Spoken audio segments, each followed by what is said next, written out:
இந்த புதுச்சேரி கவர்மெண்ட்டை பத்தி நாம சொல்லியே ஆகணும். இது டெஃபினட்டா தமிழ்நாட்டில் இருக்கிற மாதிரி நம்ம திமுக கவர்மெண்ட் மாதிரி கிடையவே கிடையாது. ஏன்னா வேற ஒரு அரசியல் கட்சி நடத்துற நிகழ்ச்சியாகவே இருந்தாலும் அந்த நிகழ்ச்சிக்கு தன்னெழுச்சியா வர நம்ம மக்களுக்கு பாதுகாப்பு கொடுத்து பாரபட்சமே காட்டாம இந்த கவர்மெண்ட் நடந்துகிட்டு இருக்கிறாங்க. அப்படிப்பட்ட இந்த புதுச்சேரி கவர்மெண்ட்டுக்கும் நம்ம புதுச்சேரி சிஎம் சார் அவர்களுக்கும்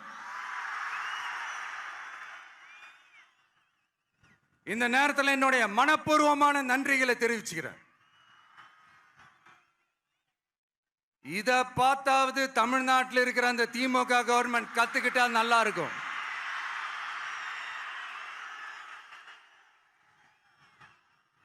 ஆனா அவங்க கத்துக்க மாட்டாங்க. பரவாயில்ல, வரப்போற எலெக்ஷன்ல 100% கத்துக்குவாங்க. அத நம்ம மக்கள் பார்த்துக்குவாங்க.